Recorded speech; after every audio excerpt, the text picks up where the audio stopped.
Ano ang gagawin mo kung ang taong pinagluksa mo ng 3 taon ay nakatayo 40 talampakan ang layo mula sa iyo, tumatawa? Hawak ang kamay ng isang bata at mukhang walang pakialam habang ikaw ay halos hindi makaraos sa isang martes nang hindi naiisip na baka lamunin ka ng sahig. Maligayang pagbabalik sa tunay na pagbabayad sala ni tatay. Kunin ang iyong mga merienda, maging komportable, at tandaan, ang mga tao sa mga kwentong ito ay nagkaroon ng bawat pagkakataon na kumilos ng maayos. Sila lang ang pumili ng mali. Mag-drop ng komento at siguraduhing mag-subscribe. Magugustuhan mo ito. Narito, hayaan mong iset ko ang eksena para sa'yo. Roma, Italia, Hunyo. Ang uri ng hapon kung saan tumatama ng tama ang araw sa mga batong cobblestone, at kahit ang mga kalapati ay mukhang bagay sa isang painting. Nandoon ako para sa isang work conference. Ako ay isang structural engineer, kaya ang ideya ko ng bakasyon ay ang pag-inspeksyon sa arkitektura ng Roma at kunwaring masaya ito. Huwag husgahan ako. Ang aking kasamahan at pinakamalapit na kaibigan, tatawagin ko siyang Danny, ang siyang naghikayat sa akin na lumabas ng kwarto sa hotel ng gabing iyon. Balak ko talagang mag-order ng room service, manood ng walang kwentang palabas sa telebisyon, at matulog ng 9 oras gaya ng emosyonal na pagod na lalaki na ako. Pero si Danny, pagpalain siya ng Diyos dahil sa kanyang stubborn na kaluluwa, ay kumatok sa pinto ko ng 8 oras 45 minuto na may suot na jacket at ang tingin sa mukha niya. Alam mo ang tingin na yon ang nagsasabing nakapagdesisyon na ako para sa ating dalawa. Sinabi niya sa akin, Vic, 2 beses ka nang nakapunta sa Roma at hindi ka pa nakakaupo sa isang tunay na outdoor cave. Talagang kriminal iyon. Kunin ang iyong jacket. Sinabi ko sa kanya, Danny, pagod ako. Sinabi niya, lagi kang pagod. Pagod ka na ng 8 taon. 2 block lang ang layo ng cave. Galaw. At iyon, mga kababaihan at mga ginoo, ang dahilan kung bakit ako natagpuan na nakaupo sa isang maliit na outdoor cave sa Vadel Crocs, iniinom ang isang Aperol Spritz na hindi ko hiniling, nanonood sa mga turista na natitisod sa sarili nilang pagkuha ng perpektong larawan, ganap na walang kamalay-malay na ang buong mundo ko ay malapit ng sumabog. Ngayon, bago ako magpatuloy, hayaan mong sabihin ko sa inyo tungkol sa aking asawa. Ang pangalan niya ay Claire. Claire Mitchell Caldwell. May tawa siya na maaaring ikahiya mo sa isang tahimik na restoran at mapamahal mo siya dahil dito pa rin. Nagkita kami sa kaarawan ng isang mutual na kaibigan sa Chicago. Natapon niya ang pulang alak sa aking puting damit, tiningnan ako ng diretsyo sa mata, at sinabi, kasalanan mo iyan dahil nagsuot ka ng puti sa isang party. Pinakasalan ko siya 14 na buwan pagkatapos. Alam ko. 8 taon na ang nakalipas, si Claire ay pumunta sa isang girls trip, isang cruise sa Mediterranean kasama ang kanyang 2 pinakamalapit na kaibigan, si Sandra at si Beth. Naalala ko na nakatayo ako sa departure terminal kasama ang kanyang bagahe, kunwaring hindi ko siya mamimiss na parang nawawalang bahagi ng katawan. Hinalikan niya ako ng 2 beses, sinabihan akong huwag kumain ng cereal para sa hapunan tuwing gabi, at lumakad siya sa mga pintong iyon, hila ang kanyang maliit na burgundy na suitcase. 4 na araw pagkatapos, tumanggap ako ng tawag sa telepono. May aksidente sa barko, isang hating gabi sa deck, isang railing na bumigay. 2 saksi. Nakuha nila ang kanyang mga gamit, ang kanyang bracelet, ang isa na ibinigay ko sa kanya noong unang anibersaryo namin. Hindi nila nakuha ang kanyang katawan. Sinabi ng Coast Guard na ang agos sa bahaging iyon ng Mediterranean ay nagpapahirap sa buong pagbawi. Malabong mangyari na parang utang sa akin ng karagatan ang mas magandang grammar. Nagplano ako ng libing para sa isang babae na walang kabaong. Tumayo ako sa harap ng aming pamilya at mga kaibigan sa isang itim na suite na parang 3 sukat na mas maliit, at pinag-usapan ko si Claire na parang siya ay nasa nakaraan na. Ang kanyang ina, isang babae na nagngangalang Patricia, ay hinawakan ang aking kamay sa buong serbisyo at umiyak ng sobra na akala ko baka masira siya talaga. 8 taon akong nagpunta sa grief therapy. Ipinagbili ko ang aming apartment. Isinubsob ko ang sarili ko sa trabaho. Unti-unti at masakit na natutunan kong maging tao muli. At pagkatapos ay pinilit ako ni Danny na umalis sa kwarto ng hotel. Kaya narito kami. Outdoor Cave Aperol Spritz. Si Danny ay nagkukwento sa akin ng mahabang istorya tungkol sa isang babae na nakilala niya sa airport. At ako ay kalahati ang pakikinig, kalahati ang panonood sa isang street musician na sinisira ang isang kanta ni Frank Sinatra nang may isang bagay sa gilid ng aking paningin na nagpapatigil sa akin, hindi lang pabagal, kundi patigil talaga. May isang babae sa kabilang kalye. Nakatayo siya sa labas ng isang gelato shop at tumatawa sa isang bagay na sinabi ng lalaki sa tabi niya. May maitim na kayumangging buhok siya, ang tiyak na kulay na iyon, ang mukhang halos auburn kapag tumama ang liwanag. Naka-yellow sundress siya. May isang kamay na nakapatong sa balikat ng isang maliit na batang babae, mga 4 o 5 taong gulang, at sa tabi ng maliit na batang babae ay may isa pang tila magkamukha, kambal. Ginagawa ng utak ko ang ginagawa ng mga utak. Inilagay nito ito sa ilalim ng coincidence at sinubukang magpatuloy. Pero ang aking mga mata ay hindi sumusunod. Sinabi ko kay Dani ng dahan-dahan, "Hoy, huwag halata, pero tingnan mo sa kabilang kalye." Ang babae sa yellow dress. Tumingin si Dani nang may lahat ng supleti ng isang lalaki na hindi kailanman naging suble sa buong buhay niya at direktang tiningnan siya. Bumalik siya sa akin at sinabi, "Maganda siya. Dapat mong kausapin siya. Ito talaga ang uri ng mukha ba siya ng kahit sino sa'yo." Tumingin siyang muli mas matagal ngayon. At nakita ko ang ngiti na nawawala sa kanyang mukha na parang tubig mula sa bathtub. Bumalik siya sa akin at walang sinabi, na kung kilala mo si Dani ay ang pinakakatakot na bagay na kaya niyang gawin. Sinabi ko, sabihin mo ang isang bagay. Sinabi niya, Vic. Sinabi ko, alam ko kung ano ang nakikita ko, Dani. Sabihin mo ang isang bagay. Inilagay niya ang kanyang baso at sinabi ng mahina. Malamang ay isang taong kamukha lang niya. May mga kambal ang mga tao. Hindi ganoon. Ibig kong sabihin, doppelgangers. Alam mo kung ano ang ibig kong sabihin? Coincidence lang iyon. Ito ay, nakikita mo, si Claire ay may maliit na crescent-shaped birthmark sa ibaba ng kanyang kaliwang tainga. Halos hindi nakikita maliban kung alam mo na ito ay naroon. Ang uri ng detalye na alam mo lang kung matagal na kayong malapit. Ang babae sa kabilang kalye ay tumagilid ng ulo upang sabihin ang isang bagay sa lalaki sa tabi niya. At naroon ito, diretsong sa ibaba ng kanyang kaliwang tainga, isang maliit na crescent-shaped na marka. Ngayon, narito kung saan kailangan kong manatili kayo sa akin. Dahil ang nangyari pagkatapos ay ang bahaging nagbago ng lahat. At ibig kong sabihin lahat. Hindi lang tungkol kay Claire. Hindi lang tungkol sa aksidente, kundi tungkol sa kasal na akala ko ay kilala ko, ang babae na akala ko ay minahal ko, at isang lihim na napakalalim, sadyang itinago na nang sa wakas ay lumabas ito, hindi lang ako ginulat. Ipinagbago nito ang bawat alaala na mayroon ako. Pero bago tayo makarating doon, kailangan kong maintindihan nyo kung ano ang ginawa ko pagkatapos. Dahil hindi ako tumawid sa kalye. Hindi ko sinigaw ang kanyang pangalan. Hindi ako umiyak o natigilan o nagdulot ng eksena sa gitna ng kalye sa Roma na parang isang loko na nakakita ng multo. Hindi. Kinuha ko ang aking baso. Tumagay ako ng mahaba at dahan-dahan, at sinabi kay Dani ng mahinahon, kailangan mong kumuha ng larawan ngayon nang hindi niya nakikita. Tiningnan ako ni Dani na parang may iminungkahi akong iligal. Tiningnan ko siya pabalik at sinabi, Dani, larawan ngayon.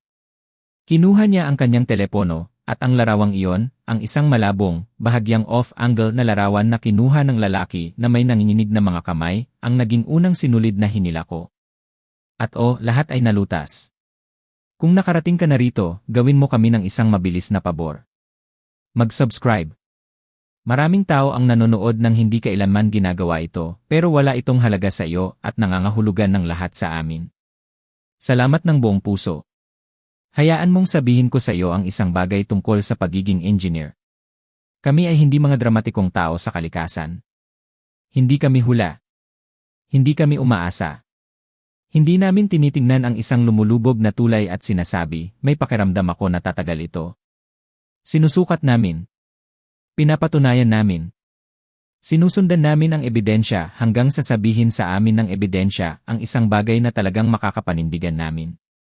Kaya kapag sinasabi ko sa iyo na ginugol ko ang buong gabi pagkatapos ng cave na nakaupo sa gilid ng kama sa hotel at nakatitig sa malabong larawan sa telepono ni Dani na paulit-ulit sa pagitan ng iyon ay talagang malinaw at nawalan ka na ng bait. Victor. Kailangan mong maintindihan na ito ay hindi ako na nagiging dramatiko. Ito ay ako na ginagawa ang tanging bagay na alam kong gawin, sinusubukang maghanap ng patunay. Si Danny ay halos hindi rin natulog. Kumatok siya sa pinto ko ng 7 oras kinabukasan na may 2 kape at suot ang damit kahapon. Ibinigay niya sa akin ang isang tasa, umupo sa upuan sa tabi ng bintana at sinabi, "Sige, iwalk mo sa akin." Sinabi ko, "Iwalk sa'yo ang ano?" Sinabi niya, "Ano man ang nangyayari sa ulo mo ngayon dahil may ganyang mukha ka." Sinabi ko, "Anong mukha?" Sinabi niya, "Ang mukha na mayroon ka nang nalamang may problema sa foundation ang Mercer Building 8 buwan bago pa ito mapansin ng iba, ang tahimik, mapanganib na mukha." Ang mukha na yon. Halos ngumiti ako. Halos. Inilabas ko ang larawan sa kanyang telepono at inilagay ito sa mesa sa pagitan namin. Pareho kaming nakatitig dito. Isang babae sa yellow dress, bahagyang malabo, nahuli sa gitna ng tawa. Isang lalaki sa tabi niya. 2 maliit na batang babae. Sinabi ko ang kanyang pangalan ay Claire, at ang babaeng iyon ay may kanyang buhok, kanyang hugis, kanyang tawa. Danny, nakita ko ang kanyang tawa mula sa kabilang kalye, at alam ko ito bago ko pa ito narinig. At ang birthmark ay maaaring coincidence. Sinabi ko ito ay crescent-shaped sa ibaba ng kaliwang tainga eksaktong posisyon. Tahimik siya ng matagal. Pagkatapos ay sinabi niya, "Kaya ano ang sinasabi mo, Vic?" Napeke niya ang kanyang kamatayan. Sinabi ko, "Hindi pa ako nagsasabi ng kahit ano." Sinabi kong kailangan kong hanapin muli ang babaeng iyon. Sumandal si Danny at hinimas ang kanyang mukha gamit ang 2 kamay na paraan niya kapag alam niyang walang makakapigil sa akin sa isang bagay. Sinabi niya, "Siyempre." Sinabi ko, "Ang gelato shop. Ito ay sa Via de la Croix. Bumabalik ang mga tao sa mga lugar na gusto nila. Babalik kami." Tiningnan niya ako ng matagal at pagkatapos ay sinabi niya, "Alam mo ba, CJ? Pero kung lumalabas na ito ay isang random na Italian na babae na nagkataong kamukha ni Claire, utang mo sa akin ang isang tunay na bakasyon sa beach at walang arkitektura." Sinabi ko, "Deal." Bumalik kami sa kalye na yon kinabukasan. At kinabukasan pa nito, sa 3 araw, naramdaman ko na medyo nawawala na ako, nakaupo sa parehong cave, nag-order ng kape na hindi ko kailangan. Nanonood sa gelato shop na parang isang underpaid na private investigator sa isang pelikula kung saan walang nanalo.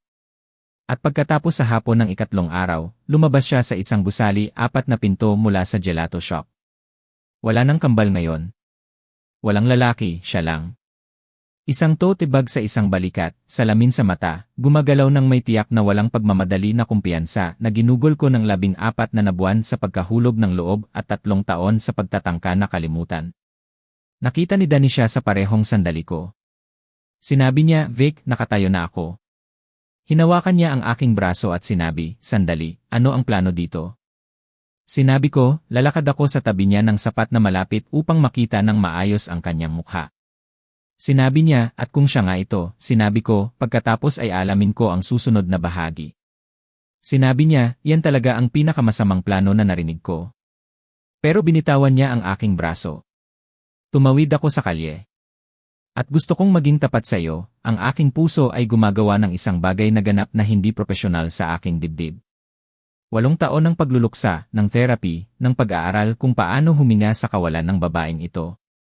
At ngayon bawat hakbang na ginawa ko patungo sa kanya ay parang naglalakad sa basang semento. Binagalan ko ang aking hakbang. Siya ay nakatingin sa isang bagay sa kanyang tote bag na kalapit ako nang humigit kumulang 1-0 talampakan. Tumingin siya pataas at tumigil ako sa paglalakad. Ito ang kanyang mukha. Bawat tampok na na-memorize ko at sinubukang kalimutan. Ang slope ng kanyang ilong. Ang bahagyang arch ng isang kilay na mas mataas kaysa sa isa.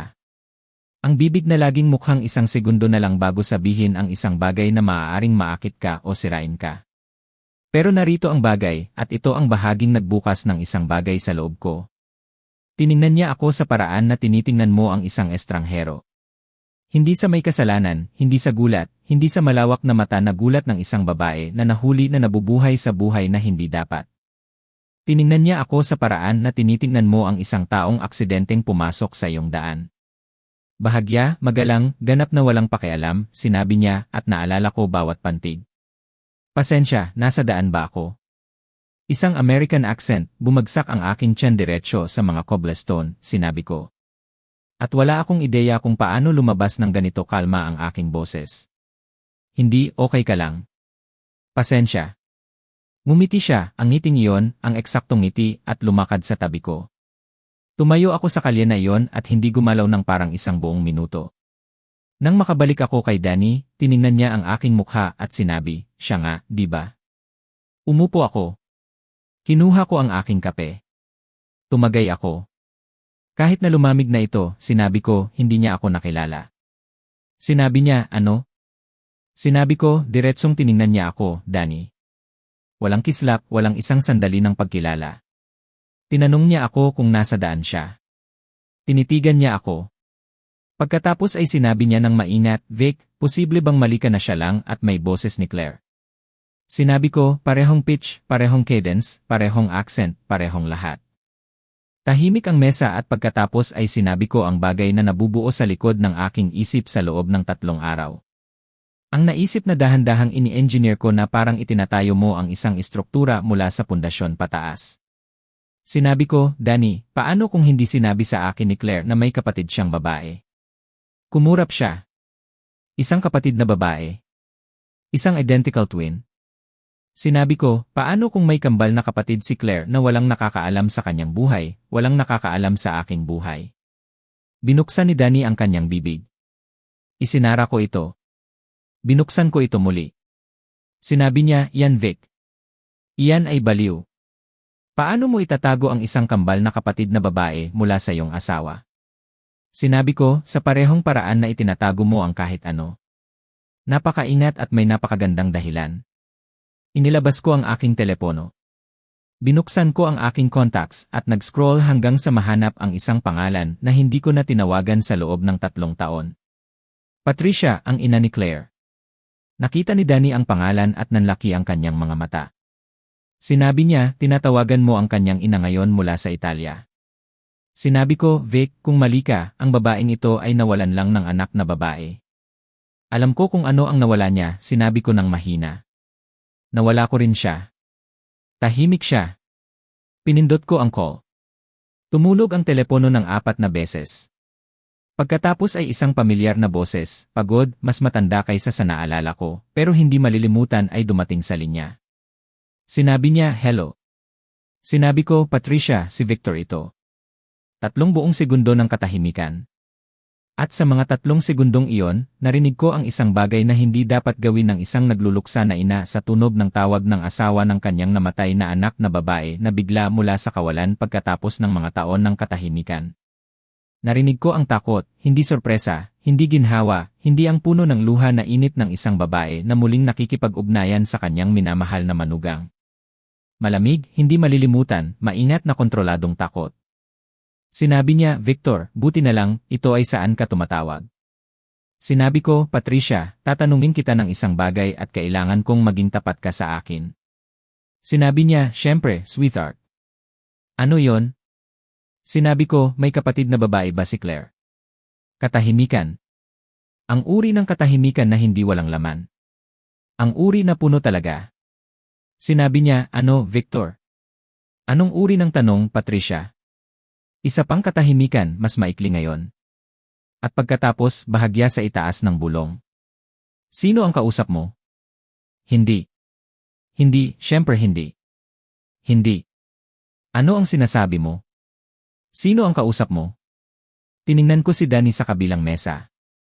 Ang kanyang mukha ay ganap na namutla. Sinabi ko, walang sino man, pero sa tingin ko ay oras na para magkaroon tayo ng napakahabang usapan. Ibinaba niya ang telepono. At iyon, ang dial tone sa aking tainga na nakatayo sa isang kalye sa Roma sa gitna ng Hunyo, ay ang eksaktong sandali na naintindihan ko na ang kamatayan ni Claire ay hindi ang lihim. Ang buhay ni Claire ang lihim. Kung matagal ka nang nakikinig at gusto mo ng mga kwentong ganito na patuloy na dumating, talagang nakakatulong kung pindutin mo ang like button at mag-subscribe. 77% ng mga tao ay hindi kailanman ginagawa ito, pero iyon ang nagpapatakbo sa buong bagay na ito. Kaya, salamat ng totoo. Narito ang isang bagay na walang nagsasabi sa iyo tungkol sa pagtuklas ng isang buhay na nagbabago na lihim. Hindi ito dumarating na parang kidlat. Hindi ito tumatama ng sabay-sabay sa isang malinis na dramatikong sandali kung saan lahat ay nagiging malinaw at tumataas ang musika at sa wakas ay naintindihan mo. Dumarating ito na parang pinsala sa tubig. Mabagal, tahimik at sa oras na makita mo ito, ang mga pader ay nasira na. Ibinaba ni Patricia ang telepono sa akin na kung magiging tapat ako, sinabi sa akin ng higit pa kaysa sa anumang sagot na maaari niyang ibigay. Umupo ako sa dial tone na yon nang humigit kumulang 4 segundo. Pagkatapos ay nag-book ako ng flight pauwi.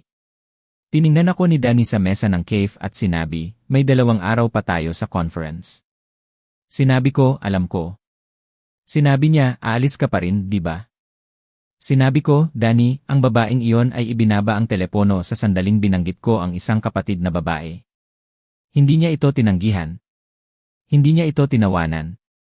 Tinanong niya ako kung sino ang kausap ko. Iyon ay hindi isang nagluluksa na ina na tumutugon sa isang kakaibang tanong. Iyon ay isang babae na naghihintay ng 8 taon para sa isang tiyak na tawag sa telepono at natatakot na dumating na ito. Tinitigan niya ako ng matagal. Pagkatapos ay tinawagan niya mismo ang airline upang baguhin ang kanyang sariling tiket.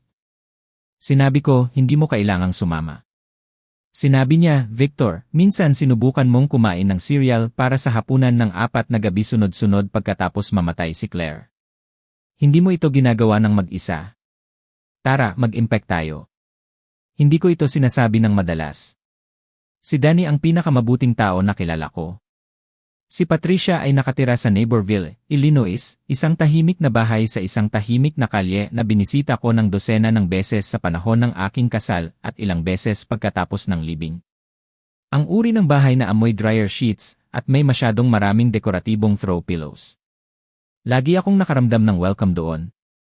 Hindi ako nakaramdam ng welcome nang kumatok ako sa pintong iyon. Binuksan niya ito pagkatapos ng mahabang paghinto, mahaba ng sapat na alam kong tumingin siya sa peephole at nagdesisyon kung sasagot. Mas maliit siya kaysa sa naalala ko. Mas gray. May hitsura siya ng isang babae na nagdadala ng isang mabigat na bagay ng matagal na nakalimutan niya kung ano ang pakiramdam na tumayo ng tuwid. Sinabi niya, Victor. Sinabi ko, Patricia, pwede ba akong pumasok? Humakbang siya pabalik at pinapasok ako ng walang ibang salita. Umupo kami sa sala, ang parehong sala kung saan minsan nanood ako ng football kasama ang kanyang namatay na asawa, kung saan namin inihayag ni Claire ang aming engagement, kung saan ako ay nakaupo sa fog pagkatapos ng libing na kumakain ng casserole na hindi ko nalasahan. Itiniklop ni Patricia ang kanyang mga kamay sa kanyang kandungan at tiningnan ako sa paraan na tinitingnan ng mga tao ang isang hatol na kanilang kinatatakutan. Hindi ako nag-aksaya ng oras. Sinabi kong nakita ko siya sa Roma. 1-0 talampakan ang layo ko sa kanya. Nagsalita siya sa akin at hindi niya ako nakilala, na nangangahulugan na siya ay may malubhang sakit o hindi siya si Claire. Ang katahimikan ay umabot ng napakahaba na akala ko ay tatanggihan niya lang. At pagkatapos ay huminga siya ng dahan-dahan, ganap na parang isang babae na inilalagay ang isang bag na kanyang dinala ng 8 taon. At sinabi niya ang pangalan niya ay Kara. Gusto kong umupo ka rito sandali. Kara. Isang titik na iba, isang solong titik na naghihiwalay sa 2 buhay na tila paralel sa isa't isa sa loob ng mga dekada nang hindi ko kailanman nalaman na ang pangalawa ay umiiral, sinabi ko ng mahina. Si Claire ay may identical twin na nagngangalang Kara. Tumango si Patricia. Sinabi ko, at sa 14 na buwan ng pag-date at 4 na taon ng kasal, hindi niya sinabi sa akin. Sinabi ni Patricia, hindi niya sinabi sa kahit sino, Victor. Iyon ang kasunduan. Sinabi ko, anong kasunduan? Ano ang ibig sabihin yon? Anong kasunduan? Tiningnan ni Patricia ang kanyang mga kamay. Sinabi niya, nang ang mga bata ay 9 na taong gulang, naghiwalay ang kanilang ama at ako. Ito ay hindi ito isang magandang sitwasyon. Hindi siya isang mabuting tao. Nang sa wakas ay nakalabas kami, may mga taong konektado sa kanya, mapanganib na mga tao na malinaw na sinabi na kung hindi niya kami makukuha, walang makakakuha sa amin. Ang kwarto ay parang napakatahimik. Nagpatuloy siya, kailangan naming mawala. Parehong mga bata, iba't ibang landas. Ito ang tanging paraan upang masiguro na pareho silang ligtas. Si Claire ay sumama sa akin. Si Kara ay sumama sa aking kapatid na babae papunta sa West Coast. Nagkasundo kami. Walang pakikipag-ugnayan, walang koneksyon. Dahil ang anumang koneksyon sa pagitan nila ay isang sinulid na maaaring hilahin ng isang tao upang mahanap ang pareho. Tinitigan ko siya. Sinabi ko, pinaghiwalay mo ang iyong kambal na anak na babae upang protektahan sila. Sinabi niya, pinaghiwalay ko ang aking kambal na anak na babae upang panatilihing buhay sila. May pagkakaiba. At narito kung saan kailangan kong umupo lang dahil bawat bersyon ni Claire na kilala ko ay tahimik na nagre-rearrange sa aking isip. Bawat oras na siya ay malabo tungkol sa kanyang pagkabata. Bawat oras na binago niya ang paksa kapag tungkol sa pamilya. Bawat oras na inisip ko na ito ay dahil sa pagluluksa sa kanyang ama, isang lalaki na sinabi niyang umalis lang at hindi na bumalik. Hindi siya nagluluksa sa isang absent na ama. Siya ay nagpoprotekta sa isang lihim na nagpapanatiling humihinga sa kanyang kapatid na babae. Sinabi ko, ang aksidente, ang cruise. Nanigas ang panga ni Patricia. Sinabi ko, totoo ba ito? Tiningnan niya ako noon at nakita ko ang isang bagay sa kanyang mukha na hindi ako handa. Ito ay pagluluksa. Tiyak, hindi ginawa, buto sa buto na pagluluksa. Ang uri na hindi mo magagawa. Sinabi niya, Victor, namatay ang aking anak na babae. Namatay si Claire. Kailangan mong maintindihan na ang aking dibdib ay gumawa ng isang komplikadong bagay. Sinabi ko, kung gayon sino ang nasa Roma? Sinabi niya, nang mamatay si Claire, nang talagang nangyari ito, gumawa ako ng desisyon. Hindi alam ni Cara na umiral si Claire. Hindi alam ni Claire na umiral si Cara, pero alam ko ang pareho. At ako, nililinaw ang lalamunan, ay may kontak ni Cara sa pamamagitan ng aking kapatid na babae. Tumigil siya. Sinabi ko kay Cara tungkol kay Claire pagkatapos ng aksidente. Sa unang pagkakataon, sinabi ko sa kanya na may kambal na kapatid na babae siya, at ang kambal na kapatid na babae ay wala na. Sinabi ko, paano niya ito tinanggap? Halos mumiti si Patricia, malungkot at maliit. Sinabi niya, paano mo ito tatanggapin? Malaman na may kapatid kang babae na hindi mo kilala at siya ay patay na. Wala akong sagot para doon. Sinabi niya, si Cara ay isang mabuting babae, Victor. Bumuo siya ng buhay sa Europa. Pinakasalan niya ang isang lalaki na nagngangalang James. May kambal na anak na babae sila. Tumigil siya muli. Ang irony ng iyon ay hindi nawawala sa akin. Sumandal ako. Sinabi ko, Patricia, alam ba ni Cara ang tungkol sa akin? Tahimik si Patricia ng isang segundo na masyadong mahaba. Sinabi ko, Patricia. Sinabi niya alam niya nakasal si Claire. Alam niya ang iyong pangalan. Nakita niya ang mga larawan. May isang bagay na malamig na gumalaw sa akin. Sinabi ko tiningnan niya ako ng diretsyo sa Roma at walang reaksyon. Kung nakita niya ang mga larawan at hindi niya inaasahan na makita ang asawa ng kambal na kapatid na babae na hindi niya nakilala na nakatayo sa isang kalye sa Roma. Umupo ako. Pinindot ko ang aking mga daliri sa aking noo at sa mahabang sandali ay huminga lang ako dahil narito ang iniisip ko. Si Claire ay totoo. Ang aming pag-ibig ay totoo. Ang kanyang kamatayan ay totoo. Walang pagtataksil, walang pagsasabuatan, walang sadyang panlilinlang na nakatutok sa akin. Mayroon lang isang babae na nagdala ng lihim ng napakatagal na naging bahagi na ito ng kanyang buto. Isang lihim na ipinanganak hindi mula sa pagkamakasarili kundi mula sa kaligtasan. At sa isang lugar sa Roma, may isang babae na eksaktong kamukha ng aking asawa, nabubuhay sa buhay na hindi natapos ng aking asawa. Sinabi ko, gusto kong makilala siya. Sinabi ni Patricia, Victor, siya ang tanging buhay na piraso ni Claire na umiiral sa mundong ito. At hindi niya alam kung ano si Claire. Hindi niya alam kung paano siya tumawa o kung ano ang kinatatakutan niya o kung ano ang iniutos niya sa mga restauran o kung ano ang sinabi niya sa umaga bago siya umalis para sa cruise na iyon. Nagkandirit ang aking boses sa huling bahaging iyon. Hindi ko ito pinlano. Tahimik si Patricia ng mahabang panahon. Pagkatapos ay sinabi niya, kakausapin ko siya. Hindi ko masisiguro ang kahit ano, pero kakausapin ko siya. 3 linggo pagkatapos, nakatanggap ako ng mensahe mula sa isang hindi kilalang numero. Sinabi nito, ako si Cara. Sinabi sa akin ng aking ina kung ano ang nangyari sa Roma. Sa tingin ko ay gusto kong makipag-usap kung bukas ka rito. Marami akong tanong tungkol sa aking kapatid na babae. Sa tingin ko ay may ilan ka rin. Binasa ko ang mensaheng iyon ng 4 na beses. Pagkatapos ay tinawagan ko si Danny. Sinagot niya sa pangalawang ring at sinabi ko, siya ang nag-abot. Sinabi niya, si Kara. Sinabi ko. Sinabi niya, paano ang pakiramdam mo? Iniisip ko ito ng tapat ng buong unang pagkakataon nang walang bigat ng hinala o gulat o pagluluksa na nagdidilim sa lahat. Sinabi ko parang may pagkakataon akong sabihin sa isang tao tungkol kay Claire, isang taong hindi kailanman nakilala siya, isang taong karapat-dapat. Tahimik si Danny sandali, pagkatapos ay sinabi niya, kung gayon tawagan mo siya pabalik, Vic. Ginawa ko. At ang usapang iyon ay tumagal ng 4 na oras. At sa isang lugar sa gitna nito, lampas sa mga tanong at mga larawan na inilarawan ko at mga kwento na hindi niya narinig. Tumawa si Carla at nakilala ko ang tawa bago pa ito tuluyang lumabas sa kanyang bibig. Hindi ako umiyak tungkol dito. Ako ay isang structural engineer mula sa Chicago. Hindi ko ginagawa iyon, pero kung sasabihin sa iyo ni Danny na ginawa ko, hindi ko kinukumpirma ang kahit ano. Ang babae na namatay ng 2 beses ay hindi na bumalik. Pero ang bahagi niya na laging nawawala, ang bahagi na hindi niya alam na umiral, ay sa wakas ay tahimik na natagpuan.